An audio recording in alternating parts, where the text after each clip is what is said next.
టాటా. ఈ పేరు తెలియని భారతీయుడు ఉండడు.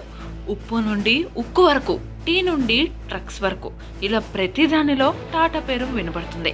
23 లక్షల కోట్ల రూపాయల విలువతో, సుమారుగా 8 లక్షల మంది ఉద్యోగులతో మన దేశంలోనే అతిపెద్ద వ్యాపార సామ్రాజ్యంగా టాటా కంపెనీ మొదటి స్థానంలో నిలిచింది. ఇంత పెద్ద కంపెనీని విజయవంతంగా నడిపిస్తున్న వ్యక్తి రతన్ టాటా. దేశంలోనే అతిపెద్ద కంపెనీలైనటువంటి రిలయన్స్, ఆదిత్య బిర్లా, అడాగ్, ఈ మూడు కలిపినా కూడా వీటన్నిటికన్నా కూడా టాటా గ్రూప్ పెద్దది. కానీ అంత పెద్ద కంపెనీ అయినా కూడా ఏనాడు అత్యంత ధనవంతుల జాబితాలో టాటా ఎందుకు లేరు? అలాగే సుమారుగా 150 ఏళ్ల చరిత్ర ఉన్న ఈ టాటా గ్రూప్ గురించి, దాన్ని నడిపించిన రతన్ టాటా గురించి తెలుసుకుందాం. టాటా కంపెనీ మొదట ఒక టెక్స్టైల్ మిల్ గా ప్రారంభమైంది. జంషెడ్జీ టాటా అనే ఆయన దీనిని స్థాపించాడు. అలా 1868లో మొదలైన ఈ కంపెనీ తరతరాలుగా చేతులు మారుతూ వచ్చింది. అసలు మన దేశం మొట్టమొదటిసారిగా ఎయిర్లైన్స్ కంపెనీని స్టార్ట్ చేసింది టాటాలే. ఇప్పుడు ఎయిర్ ఇండియాగా చెప్పుకుంటున్న ఎయిర్లైన్స్ మొదట టాటా ఎయిర్లైన్స్ గా ఉండేది. కానీ రెండవ ప్రపంచ యుద్ధం తర్వాత అది ప్రభుత్వం చేతుల్లోకి వెళ్ళిపోయింది. తిరిగి 2022లో ఎయిర్ ఇండియాని టాటా గ్రూప్ చేజిక్కించుకుంది. ఇదొక్కటే కాదు, ఆసియాలోనే మొట్టమొదటి స్టీల్ కంపెనీ, అలాగే మన దేశంలోనే మొట్టమొదటి హోటల్ అయినటువంటి తాజ్ హోటల్ ని స్థాపించింది కూడా టాటాలే. ఇలా మన దేశానికి ఎన్నో కొత్త వ్యాపారాలను పరిచయం చేశారు. దేశ నిర్మాణం మరియు అభివృద్ధిలో టాటాల పాత్ర ఎంతగానో ఉంది. వీళ్ళందరిలో మనం ముఖ్యంగా చెప్పుకోవాల్సింది రతన్ టాటా గారి గురించి.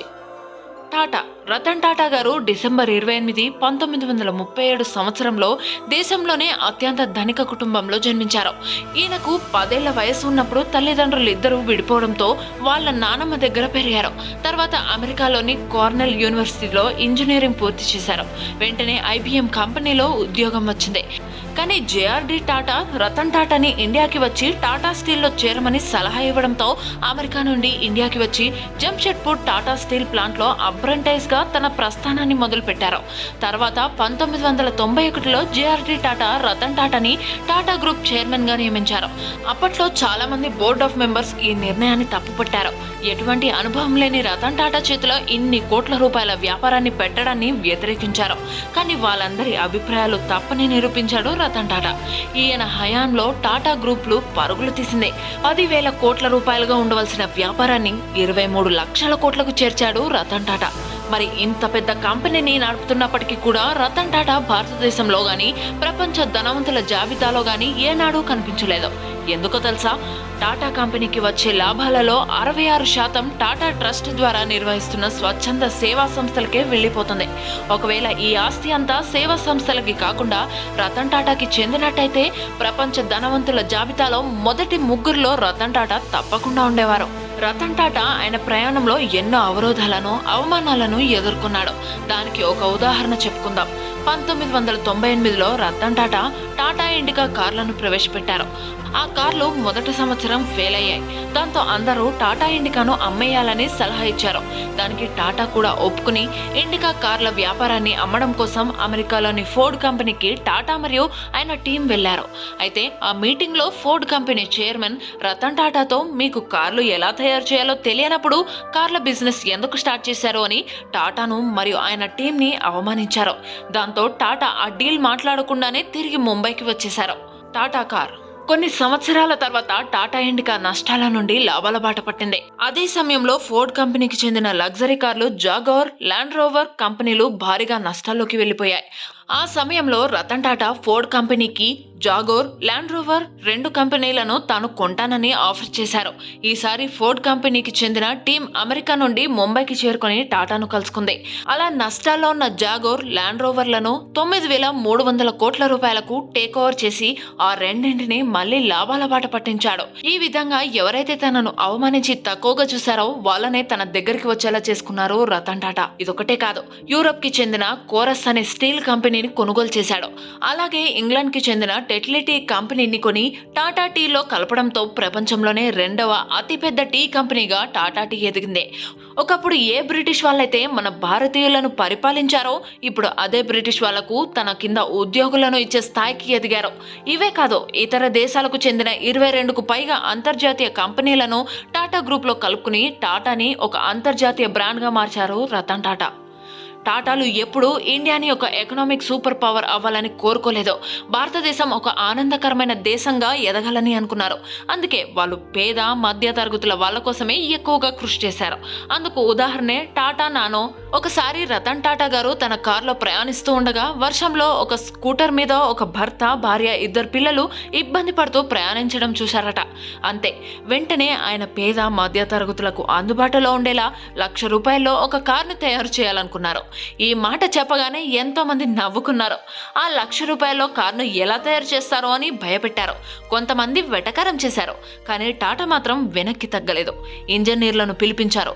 కానీ వాళ్ళు ₹1,00,000 కారును తయారు చేయడం కుదరదని చెప్పారు. అయినా రతన్ టాటా వినలేదు. ధైర్యంగా ముందడుగు వేశారు. చివరకు ప్రపంచంలోనే అత్యంత చవకైన కారు విడుదలైంది. ప్రపంచమంతా ఆశ్చర్యపోయింది. అయితే కొన్ని కారణాల వలన నానో కారు కొద్దిగా విఫలమైంది. నానో కారు తయారు చేయడం వల్ల వేల కోట్లలో నష్టాలు వస్తున్నప్పటికీ రతన్ టాటా వాటిని తయారు చేయడం ఆపలేదు. ఎందుకంటే అది ఆయన కలల కారు. కారులో తిరగాలనే ప్రతి పేదవాడి కలను నిజం చేయడమే ఆయన కల. రతన్ టాటా వ్యాపారవేత్తగా తన సుదీర్ఘ ప్రయాణంలో ఎన్నో ఇబ్బందులు ఎదుర్కొన్నారు. నానో కార్ల తయారీ కోసం పశ్చిమ బెంగాల్లో ప్లాంట్ మొత్తం నిర్మాణమైపోయిన తర్వాత అక్కడి ప్రజలు వ్యతిరేకించడంతో మొత్తం ప్లాంట్ అంతటిని పశ్చిమ బెంగాల్ నుండి గుజరాత్కి తరలించడానికి చాలా ఇబ్బంది పడ్డారు. అలాగే 2008లో టాటా గ్రూప్కి చెందిన తాజ్ హోటల్ పైన ఉగ్రవాదులు దాడి జరపడం, ఇలా ఎన్నో కష్టాలను ధైర్యంగా తట్టుకున్నారు. మనకు తెలియని మరొక విషయం ఏమిటంటే రతన్ టాటా పెళ్లి చేసుకోలేదు. ఆయన అమెరికాలో ఉన్నప్పుడు ఒక అమ్మాయితో ప్రేమలో పడ్డారు. అయితే చదువు పూర్తయిన తర్వాత టాటా అమెరికా నుండి ఇండియాకి రావాల్సి వచ్చింది. ఆ అమ్మాయి కూడా ఇండియాకి రావడానికి సిద్ధపడింది. కానీ అదే సమయంలో ఇండియాకి చైనాకి యుద్ధం జరుగుతుండడంతో ఆ అమ్మాయి భయపడి ఇండియాకి రాలేదని, అమెరికాలోనే వేరొకరిని పెళ్లి చేసుకుందని రతన్ టాటా ఒక టీవీ ఇంటర్వ్యూలో చెప్పారు. అందువల్ల ఆ తర్వాత ఇక పెళ్లి గురించి ఆలోచించలేదట. సుమారుగా 84 ఏళ్ల వయసు వచ్చిన రతన్ టాటాలో చురుకుదనం ఏమాత్రం తగ్గలేదు. ఇప్పటికి కూడా గంటకు 2000 కిలోమీటర్ల వేగంతో ప్రయాణించే ఫాల్కన్ విమానాలను, హెలికాప్టర్లు, సూపర్ ఫాస్ట్ కార్లని నడపడం ఈయనకు హాబీ. రతన్ టాటాకు యువత మీద, వాళ్ళ శక్తి మీద మంచి నమ్మకం ఉంది. అందుకే స్నాప్డీల్, పేటిఎం, కార్కెడో, బ్లూస్టోన్, ఓలా, క్సియోమి ఇలా 39కి పైగా స్టార్టప్లలో పెట్టుబడులు పెట్టి ప్రోత్సహించారు. సాధారణంగా వ్యాపారం అంటే లాభాలు, విస్తరణ, వారసత్వం ఇలా ఉంటుంది. కానీ టాటా అలా కాదు. టాటా గ్రూప్ ఎప్పుడూ కూడా తన కుటుంబం కోసమో, వ్యక్తిగత ఆస్తులను కూడబెట్టడం కోసమో వ్యాపారం చేయలేదు. కంపెనీకి వచ్చిన లాభాలలో 66% సమాజ సేవ కోసం ఖర్చు చేసే ఏకైక కంపెనీ ప్రపంచంలోనే టాటా గ్రూప్ ఒక్కటే. టాటాలు సంపాదిస్తున్న దాంట్లో చాలా వరకు సమాజానికి వెచ్చిస్తున్నారు. అందుకే భారతీయులలో టాటా అంటే ఒక నమ్మకమైన బ్రాండ్గా స్థిరపడిపోయింది. నిజాయితీ, నైతిక విలువలు అనేవి టాటా గ్రూప్ డిఎన్ఏలోనే ఉన్నాయి. అందుకు తాజ్ హోటల్లో ఉగ్రవాదుల దాడి జరిగినప్పుడు అక్కడి ఉద్యోగులు చూపించిన తెగువే దానికి నిదర్శనం. అంత భయంకరమైన పరిస్థితుల్లో కూడా ఏ ఉద్యోగి కూడా తమ ప్రాణాలను లెక్క చేయకుండా తమ హోటల్లోని సుమారుగా 1500 మందికి పైగా అతిథులను కాపాడారు. ఆ ప్రయత్నంలో భాగంగా ఎంతో మంది ఉద్యోగులు ప్రాణాలను సైతం కోల్పోయారు. దీనిని బట్టి టాటా గ్రూప్ విలువలకు ఎంత ప్రాధాన్యం ఇస్తుందో ప్రపంచానికి అర్థమైంది. అలాగే టాటా ట్రస్ట్ దేశంలోని మారుమూల ప్రాంతాల్లోని పేద ప్రజలకు విద్య, ఉద్యోగం, ఆరోగ్యాన్ని అందించే దిశగా కృషి చేస్తుంది. ఇప్పటికీ మన దేశంతో పాటుగా విదేశాలలో చదువుకుంటున్న ఎన్నో వేల మంది భారతీయ విద్యార్థులకు టాటా ట్రస్ట్ ద్వారా స్కాలర్షిప్లు అందుతున్నాయి. అలాగే తాజ్ హోటల్లో ఉగ్రవాదుల దాడిలో గాయపడిన చనిపోయిన కుటుంబాలకు రతన్ టాటా ప్రత్యేకంగా సేవలందించారు. అంతేకాదు, అమెరికాలోని హార్వర్డ్ యూనివర్సిటీకి చెందిన 300 కోట్ల రూపాయలు పైగా విరాళంగా ఇచ్చారు రతన్ టాటా. అందుకు గాను హార్వర్డ్ యూనివర్సిటీ తన క్యాంపస్లో ఒక భవనానికి గౌరవంగా టాటా హాల్ అని పేరు పెట్టింది. ఒక సంవత్సరం దీపావళి పండుగ కానుకగా క్యాన్సర్ పేషెంట్ల కోసం ఏకంగా 1000 కోట్లను దానం చేశారు రతన్ టాటా. ఈయన చేసిన ఎన్నో సేవలకు గుర్తింపుగా భారత ప్రభుత్వం పద్మభూషణ్, పద్మవిభూషణ్లతో సత్కరించింది.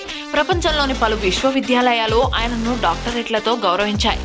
యావత్ పారిశ్రామిక ప్రపంచానికి ఆదర్శప్రాయుడైన రతన్ టాటా మన దేశానికి చెందిన వ్యక్తి కావటం మనం గర్వించదగిన విషయం. ఒకప్పుడు వ్యాపారం చేయడానికి పనికిరాడు అన్నారు. కానీ ఇప్పుడు 10,000 కోట్ల రూపాయల విలువైన సంస్థని తన నాయకత్వంలో 23 లక్షల కోట్ల రూపాయల విలువైన వ్యాపార సామ్రాజ్యంగా మార్చారు రతన్ టాటా. ఇప్పుడు టాటా అడుగు పెట్టని రంగం అంటూ లేదో. Tata steel, Tata motors, Tata tea, TCS, chemicals, teleservices, hotels, power, electronics, insurance ఇలా ఏకంగా 96కి పైగా వ్యాపారాలను నడుపుతుంది ఈ సంస్థ. ఇంత పెద్ద పారిశ్రామికవేత్త అయినప్పటికీ ఈయన లైఫ్ స్టైల్ చాలా సింపుల్గా ఉంటుంది. మీడియాకి, మీటింగ్లకు దూరంగా ఉంటారు. కనీసం ఒక బిజినెస్ మ్యాన్కి ఉండవలసిన గర్వం, అహంకారం కూడా లేని వ్యక్తి రతన్ టాటా.